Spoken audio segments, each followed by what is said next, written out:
Radio on the AmericasBroadcastNetwork.com. Thank you for listening.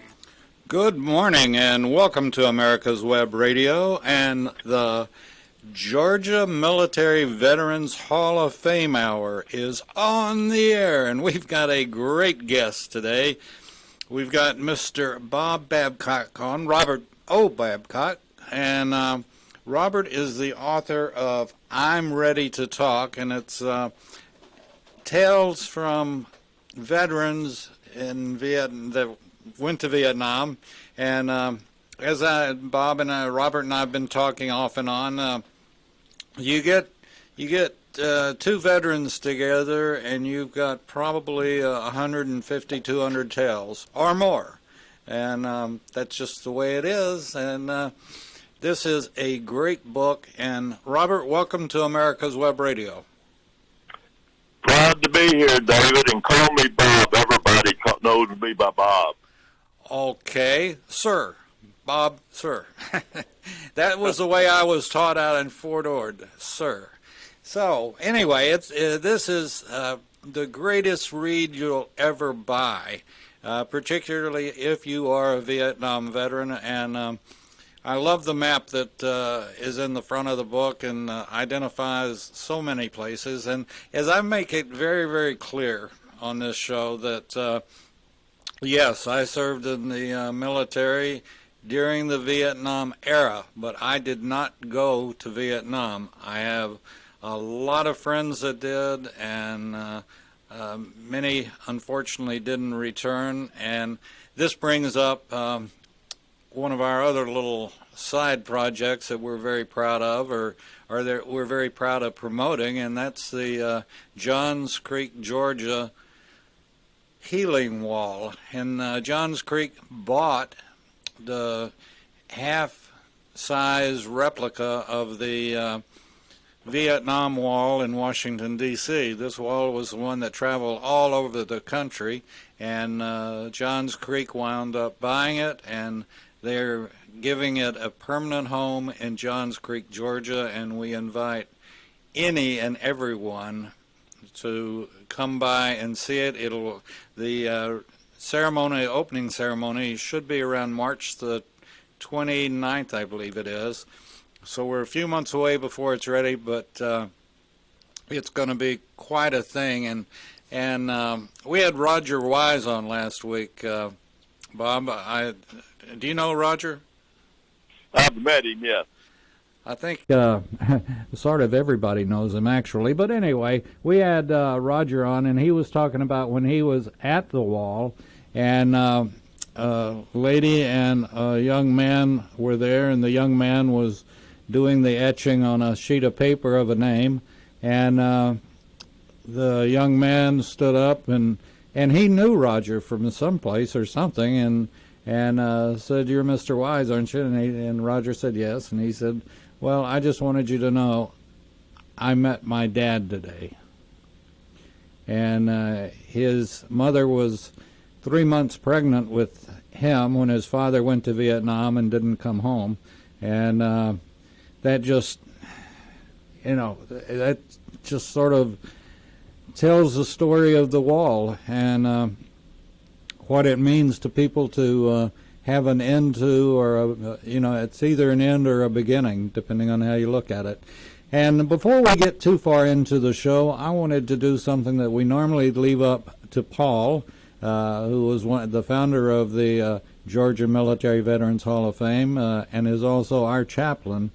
But I just want to say a quick prayer that thank you for this season, thank you for this, our military and our country, and the fact that you've given us the strongest military over the years, and it's always been led by God. And we love our country, and if you can, if you've got a little bit more in your pocket left, give it to any veteran you can, or any veteran association to support the veterans. God bless the USA, the United States of America, our military, past, present, and future. Amen. So. Amen. Very well said. Thank you. And we've got this book, as we were talking earlier, I love it. I believe you have a name for, most books you start at the beginning and you work towards the back. What did you call this book? I call this is a great bathroom book. And that's not as in Sears and Roebuck. This is in... That's absolutely correct. This is great reading material in short segments. And it's beautiful because it doesn't matter, and I took my copy that you were kind enough to send me. I took it home, and sitting on the couch in front, I lit a fire the other night. It was cold enough to have a fire in the fireplace. So I was sitting on my couch watching the fire and thought, well, okay, I'm going to start reading Bob's book. And what I found was the beautiful part about this, you can start on the last page if you want to, or the middle of it, or any place else you want to start. And you've got, like I said to begin with, I don't think you can put two veterans together that you won't come up with at least 100, 150 stories between the two of them. And this book is exactly that. It's and everybody experienced, I don't care if you were in the same camp, you experienced different things in Vietnam. And everybody had their own view of it. And, you know, there's that one guy that's in every picture that has his shirt off. He's in a fire base, has his shirt off, and his dog tag's hanging around his neck. And that picture, I think, is everywhere. But I guarantee you the other guy that was in the other shot had a different story. And it doesn't matter which branch you were in, you got a story. And Robert... No question about that. And do you want me to give a quick summary on what this book is, Sure. David? Sure. This hour is yours. This book is a project that I have been passionate about for many, many years. I did my first War Stories book back in 1998 with World War II veterans primarily, but also some Vietnam veterans and Cold War veterans. And what I was finding as I went to 4th Infantry Division reunions, I would sit and listen to World War II vets tell their stories about D-Day, liberating Paris, the Hurtgen Forest, the Battle of the Bulge, and I was fascinated. Then I'd come back next week saying, where's Charlie? Or not next week, next year, where's Charlie? And they say, well, Charlie died. Well, nuts, because that means his stories went with him.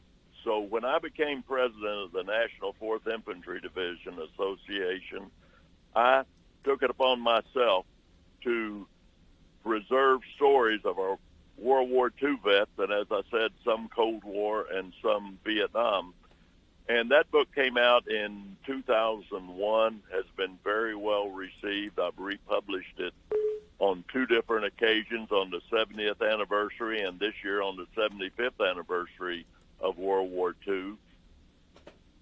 And that idea is what kicked me off, that we Vietnam veterans are the same age in our 70s now that the World War II vets were when I started beating up on them for stories. So the Atlanta Vietnam Veteran Business Association, which we call AVVBA, veterans are from all branches of the service, from all ranks, from every year of the war. And this book, 650 pages long, is a compilation of stories from each of our experiences.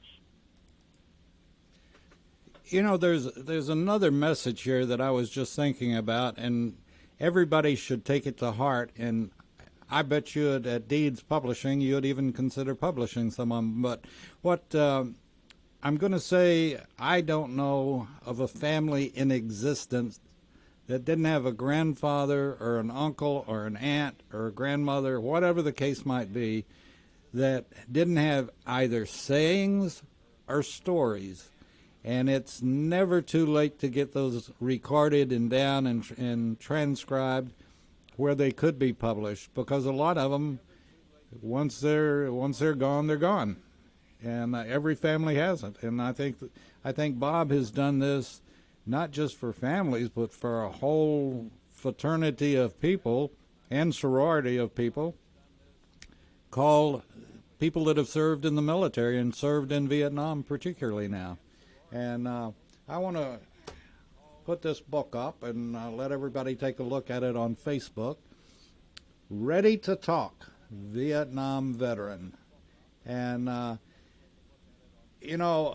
Bob, I'm sure you'll back this up as well, is that Vietnam was such a different war. And this sounds a little bit nutty, but I'll agree to it. In some ways, World War II was somewhat more sterile, somewhat cleaner. We had never gotten into a situation like Vietnam. And a lot of veterans don't want to talk unless you are a veteran. And you certainly served your time in Vietnam. And, this is just something that we look at, and it takes a while for a person to talk about some of their experiences. So, would you agree with that, Bob? David, you're cutting out on me. I just suddenly you went almost blank on me, so I missed the last part. But you hear me okay? Yeah, I can hear you just fine. Okay, now I'm hearing you again. But say again that last sentence, that question you asked me. Just that unless you've been there and done that, a lot of veterans won't talk to just a stranger walking down the street. In got fact, it. Yeah, got it. Okay. So bottom line, there are a lot of veterans, well, virtually all of us, when we came home from Vietnam, back whether it be in the 60s or the 70s, nobody wanted to listen to us. We were basically ignored if we were lucky. Later in the war, people were spit on, and we had, as we know, we had riots. And, the Vietnam vet was painted as a drug addict, baby killer. So we just kept our mouths shut, most of us. We had some friends like John Kerry who got in front of Congress and called us and really made it bad. So I'm not a John Kerry fan or a Jane Fonda fan. But nevertheless, we all know that history.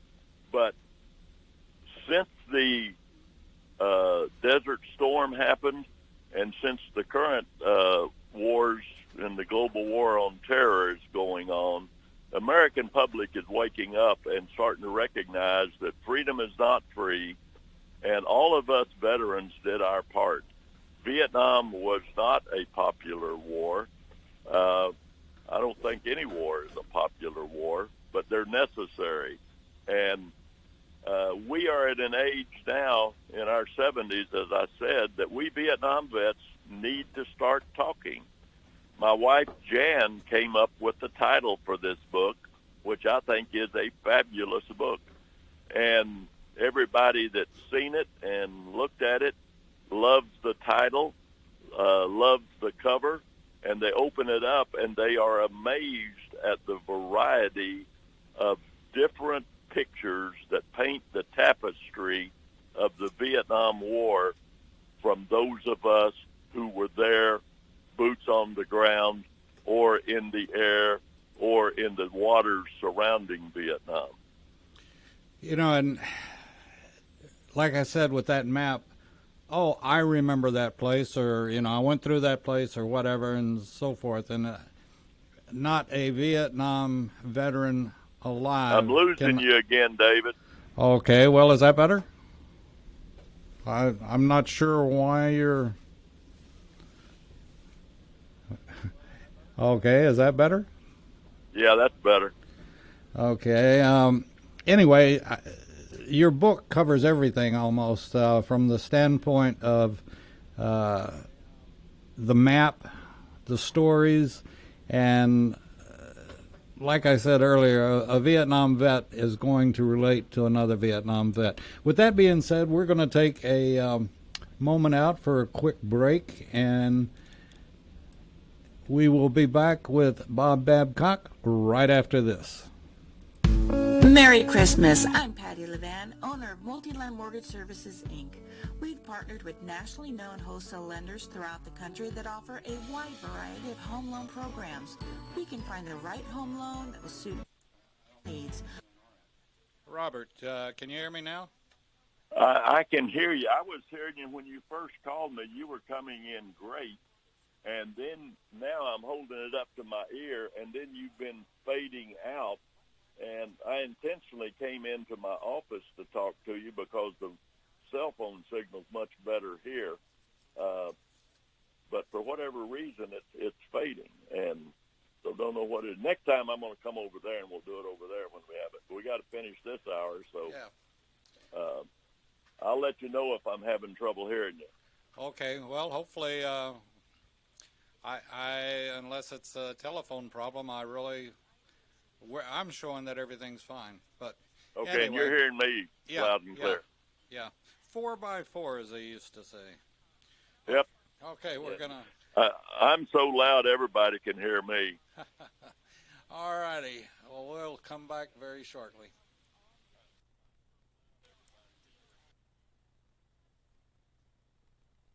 You're listening to America's Web Radio on the AmericasBroadcastNetwork.com. Thank you for listening. Okay, and we're back on America's Web Radio, and we're talking to Bob Babcock, and he is the author of Ready to Talk, and it is a fantastic book about the stories of Vietnam veterans, and there's no question that all veterans have a story to tell, and they do. And you get a couple in a room, and you'll get 1,001 different stories. So anyway, we're back with Bob, and Bob, thank you for taking off the time to join us. And also, you're the president, I assume president, but you have a publishing company called Deeds Publishing in Athens, Georgia. Yes, sir. I founded this company in 2005 after I retired from a 34-year IBM career, and we have now published over 325 books of various genres in the past 15 years. My favorite books to publish are military and memoir, but we do a wide variety of books of all genres. And how does someone come to you and say, do you decide, or well, obviously you decide whether you want to publish it or not, but how does the person contact you, and what are the 5 easy steps or 10 steps or 500 steps? Well, the simplest way is to go to www.deedspublishing.com, and you go to our website, and it gives you all the instructions on how to submit a manuscript.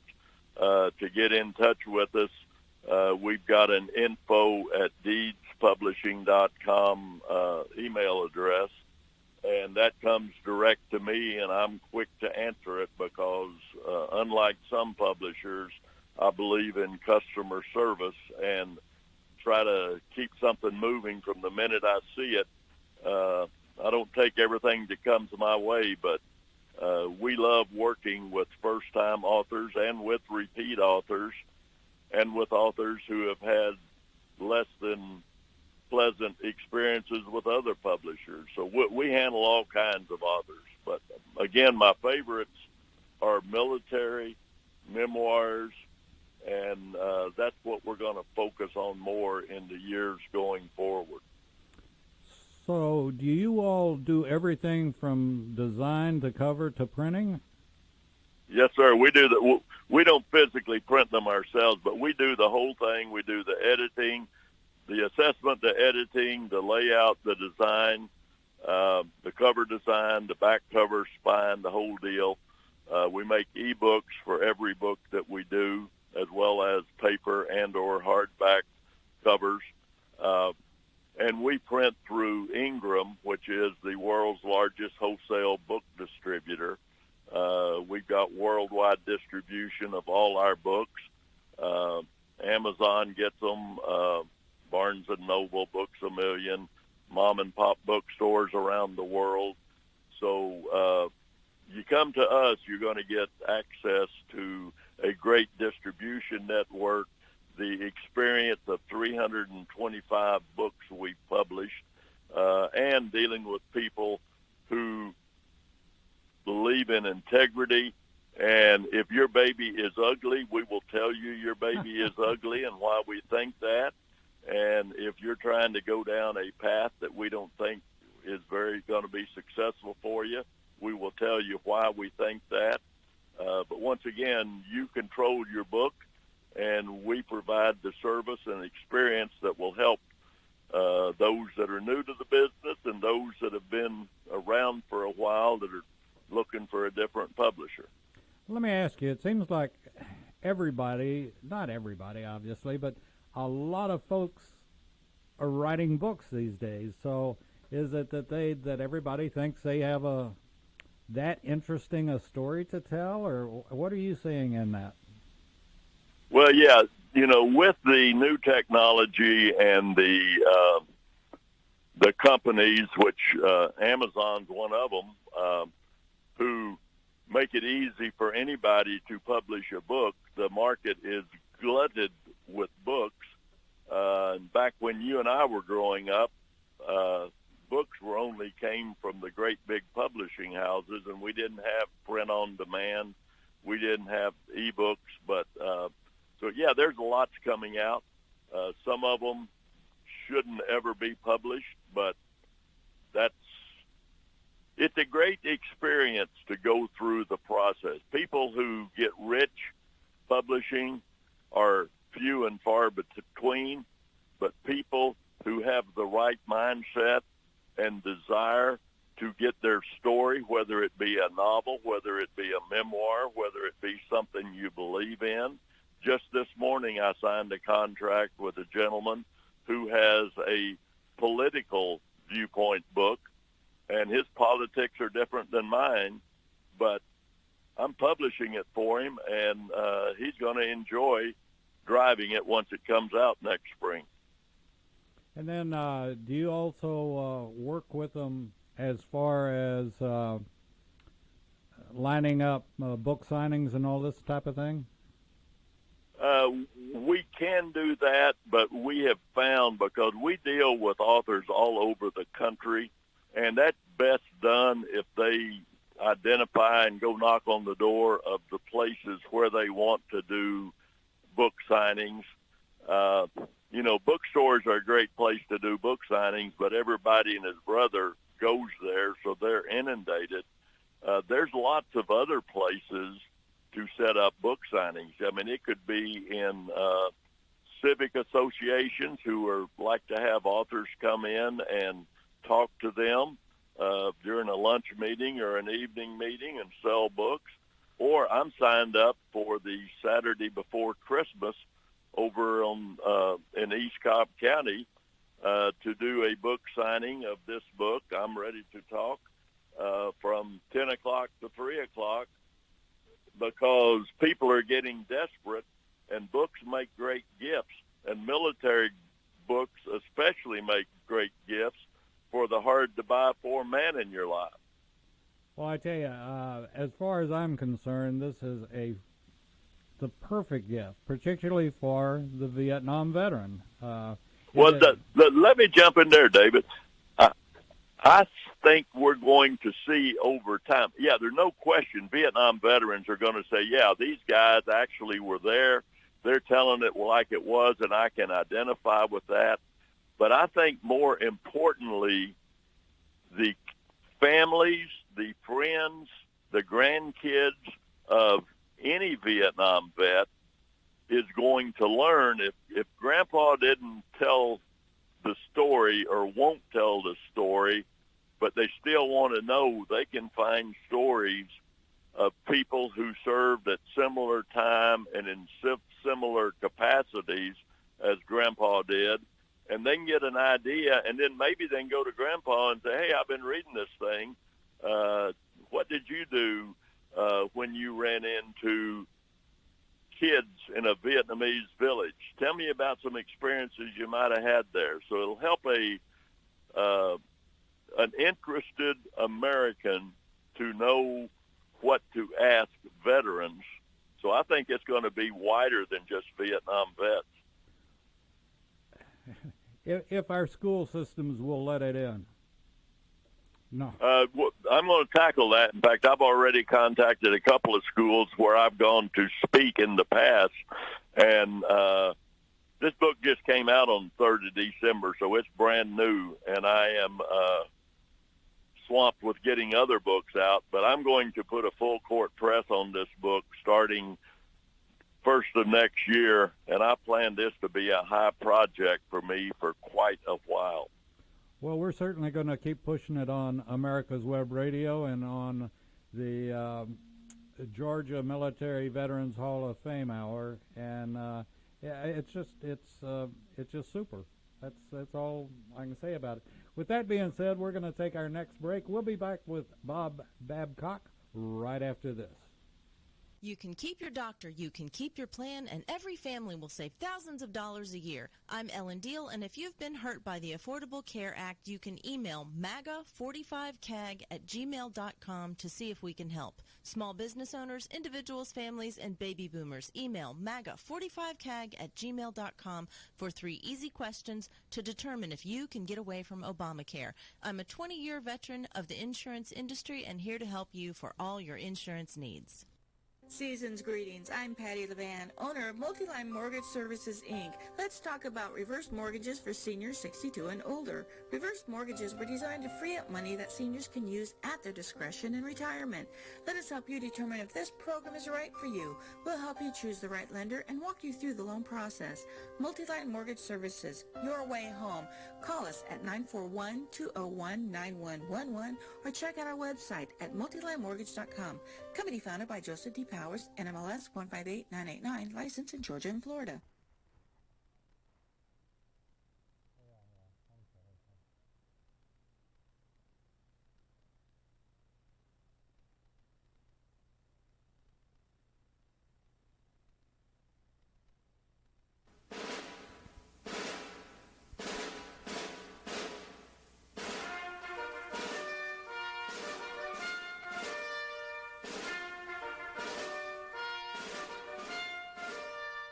Good morning. My name is Mike Mizell. I'm a retired Army colonel and president of the Johns Creek Veterans Association. We meet in Newtown Park, and part of one of our projects is the installation of the Healing Wall, the half-scale model of the Vietnam Wall that traveled the United States. Well, it's coming to rest, and it's going to live in Johns Creek forever, the half-scale model. We're looking at possibly a March implementation ribbon cutting ceremony, and we're looking for donors and sponsors that want to help us in this great project. You can donate at jcvets.org.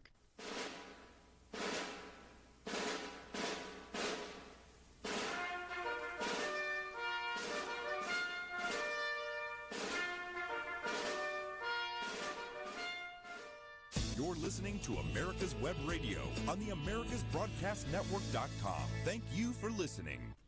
And we're back with Bob Babcock and his book that he's written, and it's all about the stories of veterans, Vietnam veterans, and it's called I'm Ready to Talk. And Bob, again, we want to thank you for coming on America's Web Radio and the Georgia Military Veterans Hall of Fame Hour and talking about your book. And I love it. And it's, I'm so lazy I need a book like yours, because this way I don't have to remember what happened in the last chapter to go on to the next chapter. I just pick it up, and whichever place I want to go, I go and read it. And I think it's better than for just a bathroom read. So, what was it like talking to these veterans? Well, I have been active with veterans since about 1990 is when I went to my first 4th Infantry Division Association veterans meeting. And the first time I ever did anything was when the three-man statue was dedicated at the wall back in 1985, I believe it was. I took my wife with me to that, and Jan was, she was a teenager during the Vietnam War, so she didn't know much about it, and it was an eye-opener for her. And she started understanding part of why I am so dedicated to this, that she's lived through it over the time. In fact, at the front of the book, Jan introduces who I am and talks about her years of living and working with me and putting up with me because of my passion for working with veterans. So the thing about, we have 117 different veterans in this book. And in that 117, we have about 5 or 6 wives also who have told their stories. And they're from all walks of life, from every branch of the service, from every rank. We've got stories that are funny. We've got stories that are heartbreaking. We've got stories that are educational. It's very interesting to me as these came in, and as the stories started flowing, once I got the members of the Atlanta Vietnam Veteran Business Association to understand that it's time for them to say, I'm ready to talk. And I think I got their attention back in August. And between then and the time I did a cutoff in 1st of October, I was inundated with stories. And every one of them's a good story. The education level of the Vietnam vet is so much better than that of the World War II vet. So these are longer stories, and these are better written stories. And as I said, it covers everything. You know, nobody thinks about Navy SEALs in Vietnam, but they were there. Oh, yeah. Rusty Redding did 2 tours as a Navy SEAL Team 1 guy. That was a lot earlier than SEAL Team 6 you hear about today. You know, he's one that's got one. We've got a naval aviator flying an A-1 World War II airplane off a carrier who shot down a North Vietnamese MiG jet airplane back in 1964, I believe it was. We've got a guy in the Air Force who flew his C-130 into Saigon on the 29th of April, 1975, filled it up with evacuees, refugees. They were getting the ship, the airplane next to his was hit with a rocket and blew up. He got out of there, and the next day on the 30th, he was headed back to Saigon to pick up more people when he was radioed and told to go back because Saigon had fallen. Those are just a couple of examples, and they're just all kinds of examples of the variety. Like I say, it's a tapestry. If all the threads in a tapestry are there, it's a beautiful thing to look at. When vets don't tell their story, it's like a tapestry that's had a lot of threads pulled out of it, and it's not nearly as pretty or as complete. You know, I would sort of wrap this up, or wrap the book up, as not a, you know, I guess there's a term called a read, and that can cover novels or you know, anything else, I guess. But I would wrap your book up as an experience, and every page and everybody that's different, it's an experience. You can feel like you're with them almost. I thought of the question too. How many of the interviewees, and you made a point that a lot of the folks that you interviewed were better educated than the folks that were in World War II. With that being said, how many of the people that you interviewed had literally carried a diary or kept a diary, a day-to-day or week-to-week type diary? I don't know how many did that. I know Rick Lester, for one, has kept the diary forever, and he's got some great details in his stories. I did not, but what I have is all the letters that I wrote home from Vietnam have been preserved and saved, and I have those, and that is what has really helped me pull up my memories. And just another point, I did not interview these people. These are stories written, sitting down at their keyboard on their computer and sent to me in Microsoft Word format, straight from the brain to the fingers to the computer of each individual vet. So they did it on their own time, in their own space, thinking back on their own memories. And I have been absolutely gobsmacked, as somebody said, about how great these stories are and how heartfelt they are. Is there, and this is the only hardball question I'm going to ask, but I'm sure somebody else has asked it in the past. Verification. Was there any on when Joe Smith sent in his story? I tell you what, I look at my fellow veterans, particularly those of us who live by the proud, professional, patriotic motto of the Atlanta Vietnam Veteran Business Association. And I said, if this person is a veteran, I trust that he or she is a person of integrity. And while their story may lack a little bit when measured against history, it is the memory of we 70-year-old on average people, what we recall. So I have my BS meter on at all times. So if I saw something that I said, I don't believe that, but I didn't get that. I mean, the sincerity of these stories has blown everybody away. I had 3 guys who are members of AVVBA, 4 of them really, who edited the stories after I did all the editing, because I wanted them to do another edit but also give another sniff test to it. And every one of them came back absolutely thrilled with what they read. And it's, I think you get this book, you're going to find out that it's hard to put down, and that's 650 pages. You can't read it all at once, but you'll keep wanting to come back with it.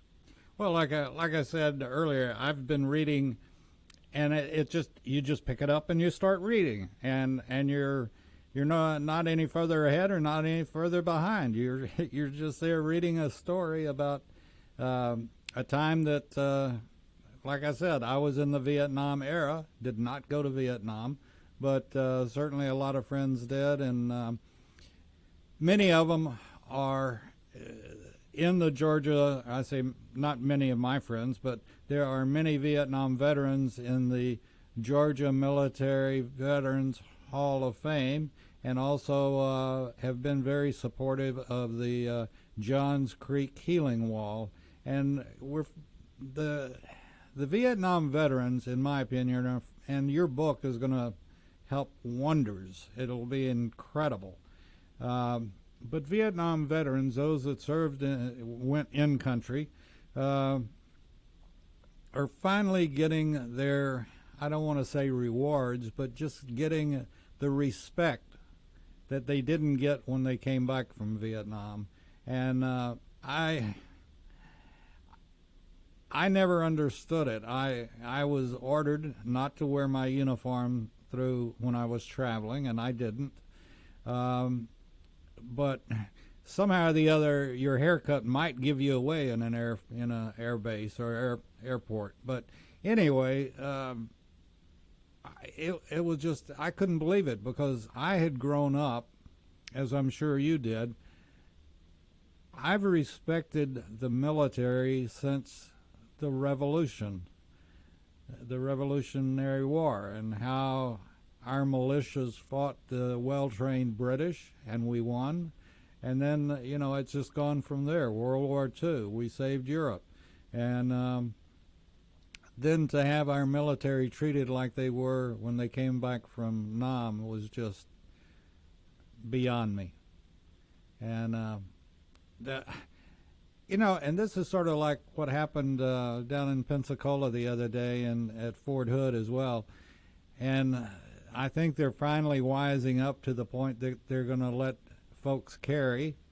They can carry off base, but they can't carry on base, and yet that's where they were trained. And, you know, nobody ever points this out, and I haven't read it yet in the book of somebody walking to an airport, but the restraint that the military officers and enlisted were showing during 65 to 70, 75, when everybody returned from Nam, the restraint that the military showed when people were doing deplorable things, throwing blood at them, spitting on them, or trying to spit on, or whatever. And yet, it's amazing that you didn't hear about a bunch of fights breaking out.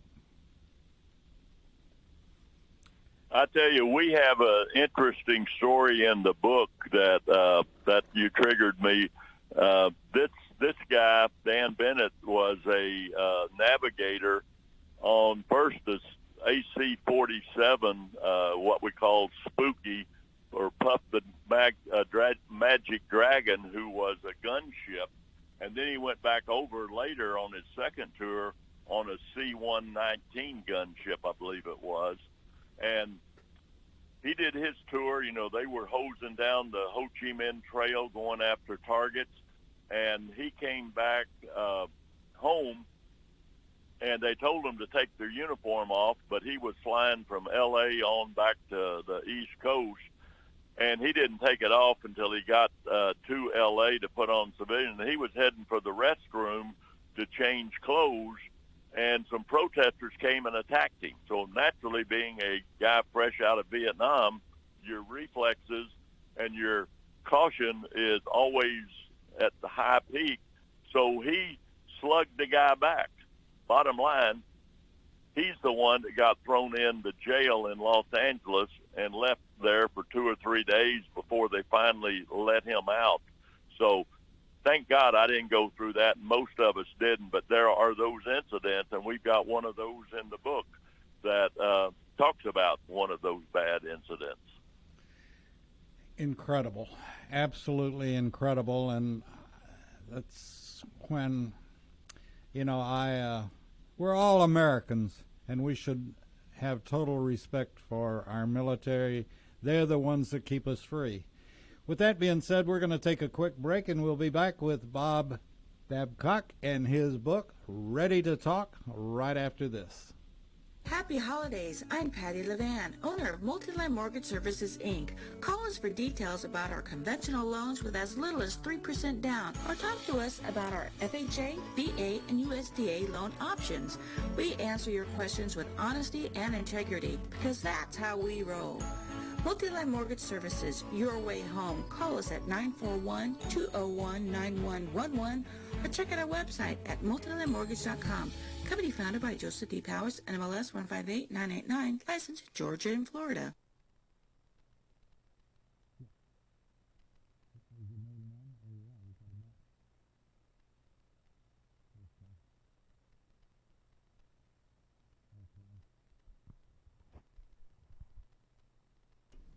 Okay, Bob, I'm going to do something, and I'm sure everybody will remember these, but here's one for you. Ain't no What's sense that? in going home. Ain't no sense in going home. Jody's got your girl and gone. Jody got your girl and gone. Ain't no sense in I've feeling lost blue. you. Ain't no Okay, sense in feeling blue. I guess Jody got your sister too. Jody got your sister too. I think you've got your phone in your pocket or something, but I think I'm hearing you through the phone. So maybe if you'd lay that out No, it's not. in front of you. No, it's that not might that make it bad. better. It's through the board. Tell by your car you like Okay. to party. Tell my college like to party. Come to the dormitory after 10. Come to the dormitory after 10. Make us clean it up again. Make us clean it up again. Well, enough of that. I was playing a Jody for you, but obviously you couldn't hear it. Nope, I couldn't hear it.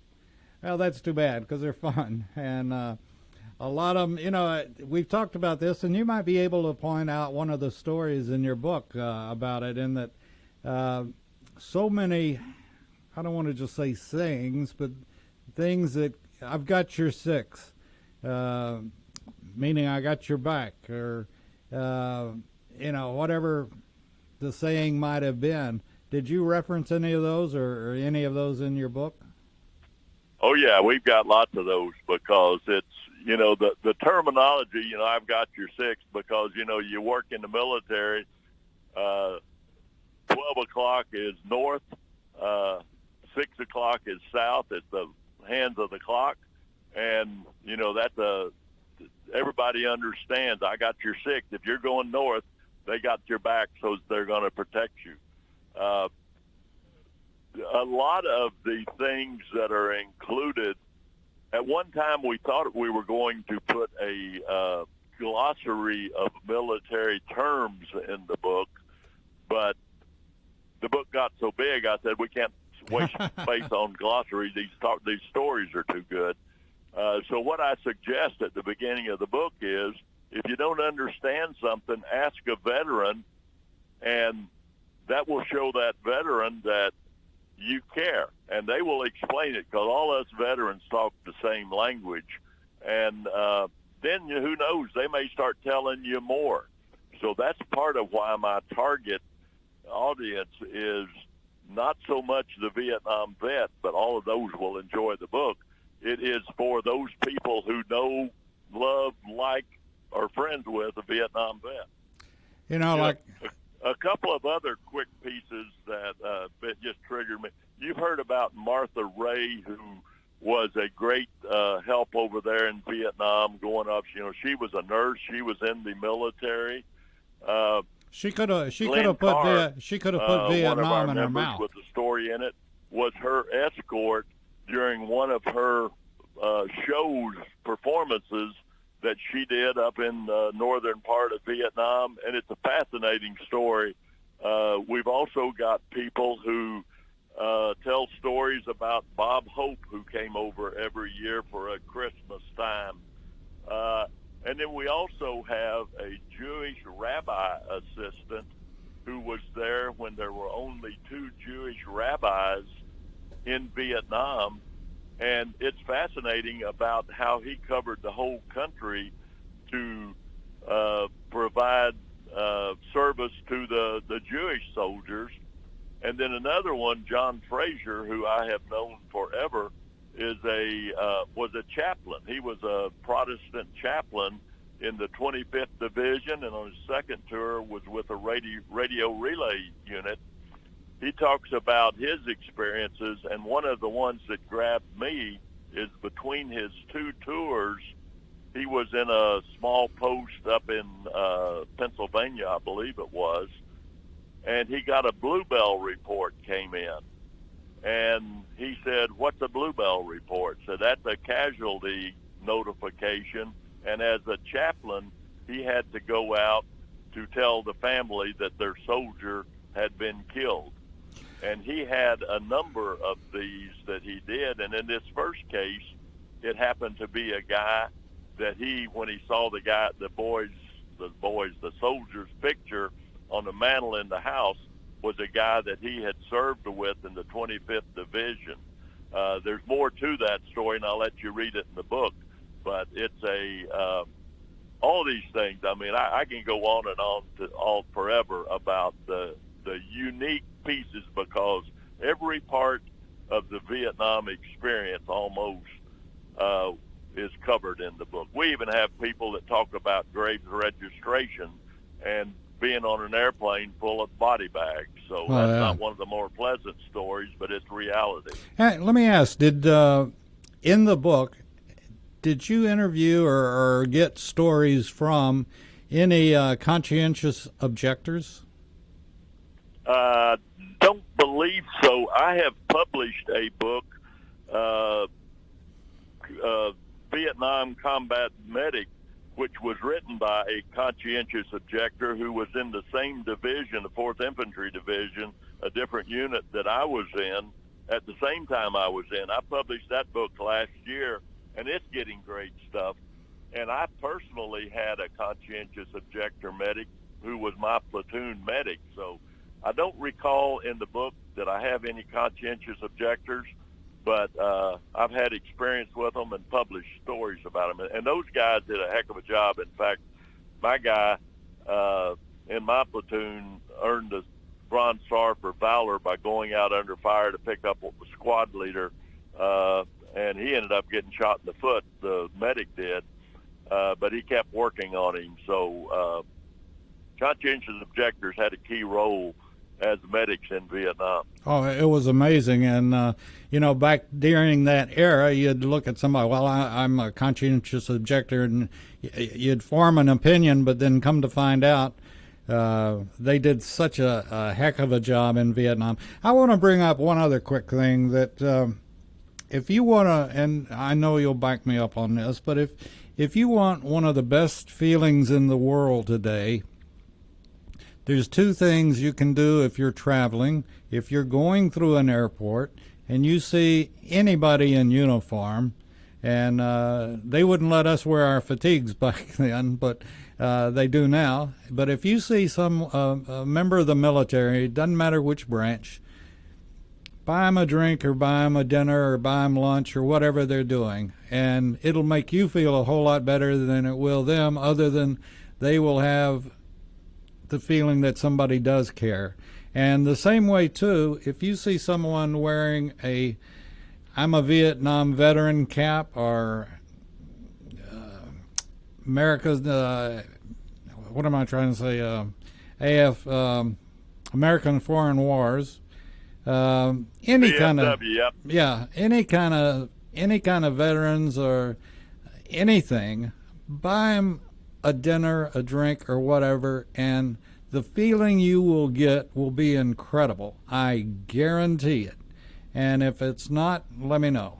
No, I agree with you on that. And it's interesting, the cap that is on the cover, and once again, my wife Jan is the one that came up with the idea of having this Vietnam veteran cap on the cover of the book. I wear that cap all the time. I normally, for years and years, wore my 4th Infantry Division cap, but now I wear the actual cap that's on the cover is on my head most of the time. And more people come to me, and there are a group of people who feel obligated, kind of like saying good morning, will say thanks for your service.